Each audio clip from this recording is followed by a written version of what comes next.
80% of people are really doing university wrong. University is a scam now, basically. GPA gets you into the door, but everything else from the interview onwards is really just who you are as a person. Every year one there's an internship. 9 out of 10 is connections. Hey, nepotism is real, bro. Are you rolling? Okay, cool. Hi everyone, welcome back. As you can see, today it's just two of us. Honestly, we couldn't find a guest last. No. We cherish our airtime, so we're here to talk shit. We're gonna talk about something fun today. I think something that is close and dear to our hearts as prestigious university graduates from target universities, SMU. What I want to talk about is the paradigm that we use to think about university and how we think is the best ROI way of treating your 4 years in this space if you're a uni kid. And if you're an adult, you can just hopefully agree with us and comment down in the sections below to tell us that we are right and you wish you knew all this 10 years ago. Back when David and I were going back and speak with students in SMU, what we feel is that like 80% of people are really doing university wrong. University is a scam now, basically. No Q, clickbait. Yeah. Let's start off. Why do you say this? In primary school, there's this little flow chart that literally shows you from primary school, you can go to secondary school. So O levels, NA and NT. And after it's like JC Poly. After that uni. After that it stops there. 7-year-old me is like, okay, so university is just like the end game. Like once I'm done, right? Like, yo, life's gonna be good, man. I feel this notion gets captured with a lot of people that get into uni equals get a good paying job. The moment I'm in university, it grants me access to this success, which I feel like in this job market, it doesn't come very, very naturally. Historically speaking, it's been true that uni was the be-all and all. Early 1980s, guess what was the uni cohort participation ratio? So one cohort, how many percent enroll in uni? Maybe 1K, 2.5%? Oh, very close, so around 5%. Guess what was the target this year? Apparently it's 60%. Yo, okay. It's fucking mad. Okay. That's just the thing, right? Like I think back then it's a very strong signaling tool, right? Like if you're one of the 5% that make it there, employers can kind of take it for granted that this guy has a cert, he must be ups. Whereas now, right, you have so many uni grads, your cert just kind of loses meaning. It's a bit like inflation, right? Basically. A lot of those old like thinking still carries forward. Right, I think I started from the US also, where I think one of the presidents had this very strong messaging that like the uni degree equates to better work outcomes, better income outcomes. Yeah, and that kind of like philosophy is just very insidious in Singapore now, I guess. Let's maybe view it on the positive. How do you think uni can, potentially contribute to your employment outcomes before we start, just bashing on it? I think it's also a fact that there's a big lifetime income increase from entering uni. It's a very big number. I think the median increase is about 5 to 7K a month, something like that. So meaning like degree holder median pay is about 7K, and then non-degree median pay is about 3K. Something like that. I could be wrong, but we'll cite the research here. Thank you, editor. Here, I don't know. I think the question is, the cause and effect isn't the clearest, right? Especially in today's context. And I think if you want to maximize your uni degree today, you need to do more than just go through the system effectively. Especially if you're relying on I'm going to study my mods, I'm going to memorize the textbook content very, very well, and I'm going to ace all my exams. Doesn't necessarily translate to much. Yeah, so I think when I entered in about 2018, that was basically my picture of it. Right, study hard, do a high GPA, and then, get a job. Right, and I think it's only through kind of the CCAs we're in, the people that we got to know, that we understood that there's a bigger game to be played. Right, that you gotta get to know what's out there, you gotta talk to people, you gotta do internships, farm the fucking internships and do that whole little rat race, and eventually end up as something that is more desirable for your outcomes. Yeah, for sure. And I guess to the end, maybe whatever good work you do on the academic side of things is the signaler to people within university and to your internships that you are not an idiot. Right, you're not straight up like 3 brain cells kind of thing. Like you have the ability to process information and translate it to a paper, which in the way is also kind of how you can game the system, right? To kind of encapsulate how we view it, we will say that uni is a bit of a game lah. It's not the typical game that all the boomers think is being played, where it's like you go to school, you study, a class part, and you find out from your prof, and you try to learn the subjects, right? The real game is, how do I maximize my employment outcomes, and then what are the steps I can take to get towards that? By which academics is but maybe it's one part of it, 20-30% kind of thing. So I guess that brings us to our next big debate, right? Is GPA important? I genuinely think that GPA only really matters until you get your first job, and then afterwards, right, you literally move your academic section below your professional experience. And it was quite a sobering moment for me. I was honestly, I studied my ass off, and then I was okay, I scored pretty decently. But then if I have to move it down, I was like, oh my god, like, no, like, he's gonna see this. But you really don't realize that at the end of the day, it's just a number. The caveat is we're referring mainly to more business-leaning degrees. You know, for example, if you're doing law, GPA is king. If you want to go into government jobs, GPA matters a lot. If you sign on as like a captain, you know, like you get different pay based on like whatever you graduate with. It's quite Which is a bit fucked up, I feel, but not our space to comment on national policy. Anyways, but yeah, I think that's one thing I realized, which is that really no one gives a fuck about your GPA. After your first internship, does it still matter? It still matters to a certain degree. So the law out there is that, you know, your bulge bracket banks, right, you know, they're only going to really take a look at you if you're above a certain number, like certain special number, typically first class, right? Okay. But I would think that to a certain degree, HR policies do attribute certain weightages to GPA. But the moment you leave university, I feel like, you know, it's just, GPA gets you into the door, but everything else from the interview onwards is really just who you are as a person and like, you know, your ability to convince the guy that you'll be a good hire for the job. Yeah, so I think simple kind of example, right? So we had this marketing girl from I think 2 episodes ago. Yeah. Oh, okay. Yeah. Editor, please help show Tyrina. And yeah, she's basically saying that it just doesn't matter for marketing, right? Yeah. Because your portfolio is king. If you view uni as a screening tool, right, then it's about what the employers of the industry you're looking at value. The example that I like to use is like management consulting. Yeah. You have 23-year-olds advising Forbes 500, whatever, CEOs. The only way you can kind of justify that is through all these like screening and kind of markers of brilliance, right? Like coming from like Ivy Leagues, or having a very high GPA. And that's why they need all these things to be in place for them to be hired. You can't like suits your way into this, right? Like be a fucking genius, but you got no credentials, no qualifications, they don't want you. I guess even if you're a genius, right, and coming in at a junior level, nobody takes you seriously. I think it's difficult to get their buy-in, so you really need to start to form those personal relationships before you can, you know, let your academic brilliance shine. I think as a junior staff, you're just there to be a bit more subservient. Unfortunate. Speaking of which, there are a lot of stories out there that can kind of go to show also that even if you have like a 4.0, you have a very high GPA, it really doesn't guarantee anything. If everything else is lacking, like your past experience is lacking, you have an empty resume, I mean, you wouldn't hire that, I'm guessing. Yeah, for sure. I think it's a thing about correlation and causation, right? Because you do see this correlation where people with higher GPA tend to get better employment outcomes. Yeah. But it might not be because that the GPA is giving them the better employment outcomes. More so a matter of these people have either the work ethic or the ability to game the system where they're very conscious and cognizant of whatever's out there, and then they're able to apply that into, you know, employment opportunities, which, you know, fair game to them, right? I'm sure they deserve whatever they get. No, like even in the employment survey, so they show like the median income, and then they show median income for Summa or like first class, and generally there will be a difference. It's quite a big delta, right? I think it's like 1 or 2K a month. Depends on the degree, but for some it is. So like for business, the delta is quite big. Our hypothesis, feel free to argue us. Please argue with us in the comments so you get more engagement, right? Is that it's not because of their higher GPA.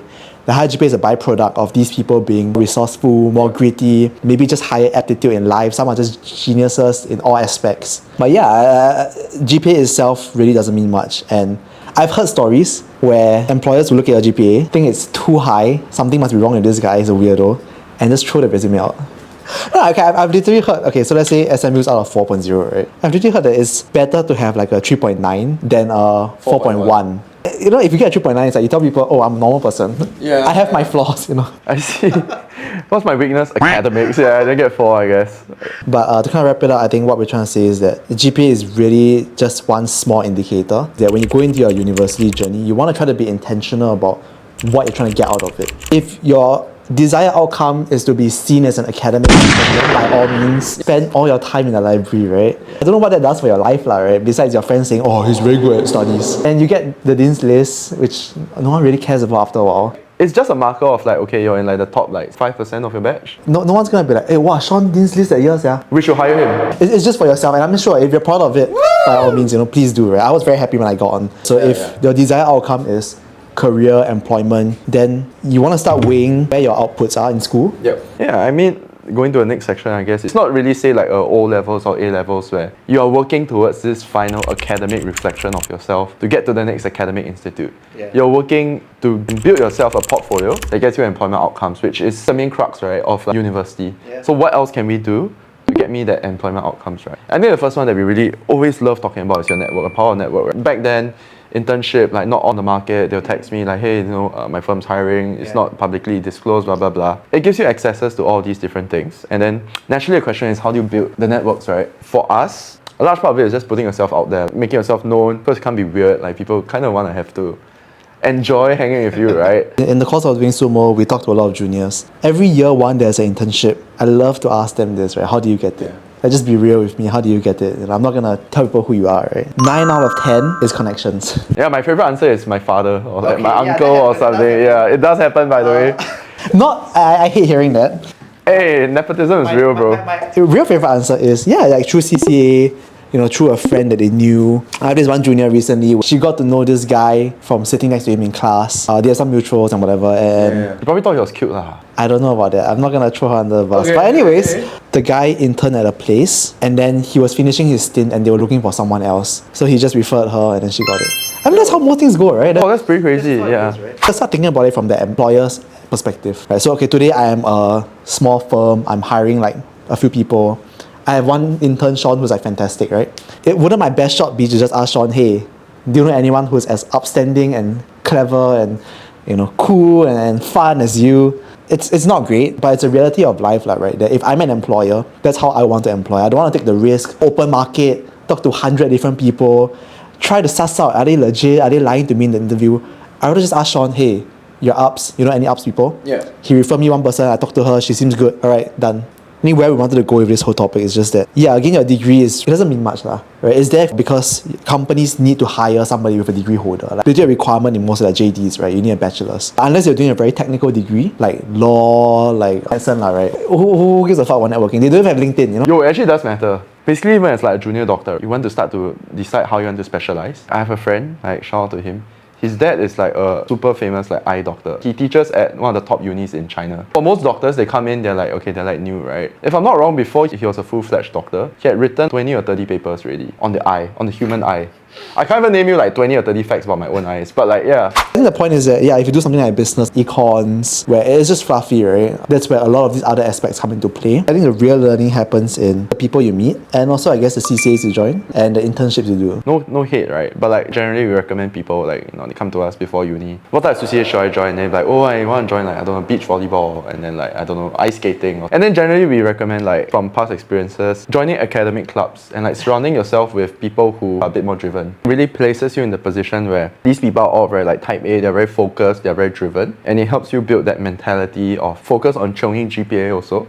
But alongside that, there are also other things to focus about, like the internship hunts and everything. I joined I as a year 3, back when everybody is like year 1 or year 2, right? Even right now, I still stay in contact with them. For instance, if they're working in another investment bank and I need to get market data or some updates around processes, you can just speak with people in the industry. It just gives you that edge, even in the workplace, from the connections that I built back in like 2019. I mean, we're not saying don't join the other ice skating, mountain climbing, whatever CC. Yo, you have to hit on the non-existent ones, like, I don't know, man. There's a gourmet club, there's a gourmet club. Yeah, I actually think gourmet club is pretty good. Because the people there are like quite well connected also. Fine and all the fancy shit. Honestly, there's a lot of hidden gem CCAs, but that's a whole other topic. I think the point we're trying to say is that acad clubs are one of the points of value that university provides. So people are talking about how some of the content that you cover isn't necessarily like related to your work, just in the way that your schoolwork might not be. So for example, if I join like some consulting club, right, but now I'm doing like a finance, not a direct link, right? I'm sure there's some high level thinking. You're not exactly joining for the content, the technical content. It's more of the environment, the people you meet, the alumni you get access to as well. I think that a lot of times that helps a lot. So like Sean is now an I alumni, right? So it's easier for an I member to reach out to him, for example. I mean, just by nature of it, right? You'll be a bit more inclined. You go back for the events. I guess, Yeah, exactly, right? So you get access to that, and then the juniors can see, wow, this guy in IB, and chat him up and whatever, right? Oh, I actually spoke to a very senior MD recently. Like, this guy is like, I think like over like 20 plus years in banking. So now he's a RM lah. And then he was just telling me his view on things. The CEO that you want to meet with, the tauke that you want to meet with, if you only reach out to them once they reach tauke level, right, there's going to be like 20 other people who are going to be calling them. But if you've been there from the start, then they really know that you are a true friend, right? Because like they've been with you. I am not at the level yet. I wish I was I wish I was a tauke.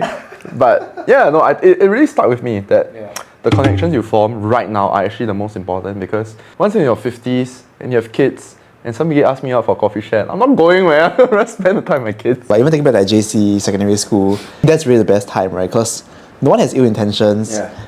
No one has their guard up. Yo, the guy that stole my highlighter had ill intentions, man.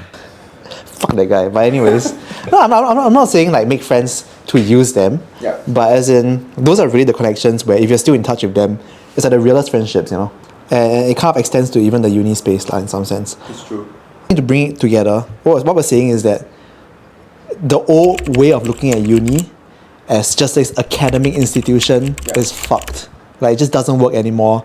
In the context of the job market now, yeah. If you're business leaning, what uni is like a sandbox, right? It's like a MMO RPG. Basically, it's like a little playing space. Yeah. And what they do is that they give you the brand, they give you the time, Yeah. they give you access to these like CCAs, to these exchange, OCSP, all these initiatives, these networking events, where if you were just a unemployed homeless person, it's hard to break into. It's easier to tag along with a party of like high-level members, Yeah. rather than try to grind it out by yourself. Obviously, be meaningful, be genuine. There will be value, right, in making all these connections, in making all these networks, and particularly if you're leaning into the more, competitive jobs, right? You kind of need a support network just to help push you across the line, because I think it's quite invaluable. Even for David, right, who's like a FA, it's easier to make those connections with people who you've already established like some groundwork with, rather than just like feel like cold call, like, hey, you want our ILP, kind of thing. Disgustingly hard. It's quite tough. I think it's really quite tough. So you have to separate the two, not conflate.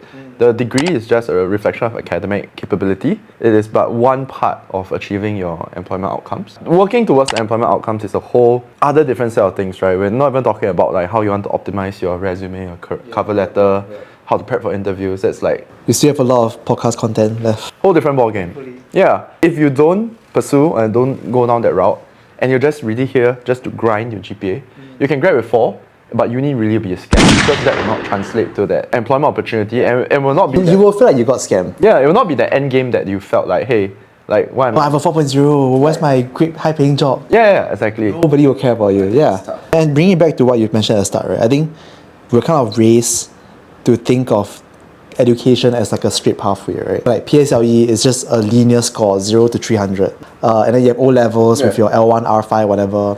JC is your RP. You know it's L1 R4 now, Oh yeah, they made it and PSLE is like L1 R3. my god. Yeah, it's mad. Anyways, and JC is like your rank points or whatever. I'm sure that'll change along the way also. But the point is that there's always a very linear angle that you're being measured on, and everybody is generally measured from that same outcome, right? And uni is the first case of the real world where it's just not the case anymore, because employers don't give a fuck. And that's your real final outcome, right? The job that you get after university. Let's put it this way, education institutes, they can place more weightage on the numbers because they don't really care who you are as a person. I mean, it's true, right? You're just there for a service, right? You're just there to learn. And it's just more so signaling the fact that, okay, this guy is, relative to his peers, he's smarter. He can cope in a more high pressure environment, or, you can tailor make the syllabus for him. But that doesn't work for employment opportunity. At least not for our current job market. I think there's some disconnect. Maybe if school, the way GPA is measured changes. Yeah. Maybe if they can rank you out of 4 for your networking skills. Yeah, but it's quite mad, right? That'd be straight. That'd be insane, dude. That'd be insane, yeah. I think there's just huge disconnect right now between what the labour market wants and needs and what's required to get a high GPA. But I think we have to be cognizant that going to university, if you're not going to pursue, further academia or whatever, then the main focus should start falling upon how do I pivot out of the academic system into... How do I shift my paradigm of thinking, like, right, away from just academics? Again, we're not saying it's all useless. But it will be useless, I feel. Also, yeah, after your first job, it is useless, generally. It is, it's quite useless. Even for industries where they require high GPA, once you get your foot in the door, no one's gonna ask. You come to realize that once you go in and you want to, this is a whole other can of worms, right? But moving on to your second or third job, right, it's much less so what academic qualifications you have, but it really then becomes like what people's feedback about you are, which is not going to be limited to how smart this chap is. You can be damn smart, but if you're like a pain to work with, or people just generally don't enjoy hanging out with you, it's a small industry it's Singapore, right? It's so small country, very very small. So yeah. Okay. Anyways, so to kind of end off, I guess ChatGPT has some hot takes for us to say. You can take turns. Number one, the uni scam isn't the price; It's how we're told to use it. Da da da da. Uni is quite expensive though. Yeah, I guess that's why people struggle to settle for jobs that might not be paying as well as like what the market can. Oh, dude, honestly, the US system is so much worse, man. I think that's why Charlie Kirk has a much stronger argument there. Here, you know, your big three, if you're a Singaporean citizen, you're paying maybe like 10 to 12k a year, I believe. All in is about 40 plus. 40 lah, right? Yeah. US all in is about 100, 200, I think. So these guys graduate with that much debt. Yo. If you don't get a good outcome there, you are really fucked. Here it's like, you know, you don't get crazy outcomes, it's still kind of okay. You could theoretically pay it back in like 1 or 2 years, yeah. Even on a below median income kind of level. I guess it's a bit tougher lah, but Tougher but possible compared to like the US level of things, right? it's cooked, yeah. But yeah, I think there is still, we do see similar symptoms lah, basically. What I want to say is that winners in 2025 use uni as a platform, right? Not a classroom, right? It's not a seminar room that you're in. It's a whole game, it's a whole playing field that you've entered and you have 4 years to make the most of it. Make it sound so like serious lah. Yeah, it's not so okay lah, yeah. And also have fun lah. I mean, It's fun lah. Uni is like I saw this SMU Confess, let me see. I was burned out from internship. I'm doing national service for corporate. Spiritually detached, applying for another one and another one. And then I don't want to break. I mean, there's no need to view it like this, right? but I guess the harsh reality is that once you start full-time work, you are really a corporate drone. I think we can go a lot deeper into each different parts about like networking, about internships, all that. But all in all, the message we wanted to send out is the paradigm of thinking and why Sumo exists, like, right? Yeah. Because we realized that we knew a lot of people who treated uni as what we mentioned, which is just a classroom to study and learn. And then after that, they're like, oh shit, why can't I get this? Why can't I get that? You know? I think even to the end, it's like to score well, it's not really treating it like a classroom, right? I think we don't Also really true. we don't really advocate for like, oh, study a textbook, read a textbook, kind of thing. There's ways to game the academic side of things lah, which I think is a whole other can of worms. Legally and ethically. No, like for sure, right? things. Being smart about like understanding why your prof likes to test, understanding how the past year papers look like, and then you can kind of draw a natural conclusion as to what the final paper will be like. But yeah, so we hope this was an interesting / insightful episode. Hope this blows up on Reddit SG exams. Yeah, like these two uncles know what they're talking about. Please share your uni experiences down below. Drop questions for any future episodes. Please like, share with your whole family, share with all your friends. Not a single one less, unless you don't like them. Please head over to David's LinkedIn. He's the regional champion of Queens and Tango for LinkedIn. Just one day. Yeah, but honestly, just go take a look at his LinkedIn. It's full of Good stuff. insights. Yeah. Follow us on TikTok, Telegram, Instagram. Instagram, here, there, whatever. YouTube. Yeah, please. And just more career, real talk, I guess. I'm still so hungover, guys. Please, I have to wake up early for this episode. Please subscribe. Thank you. Okay.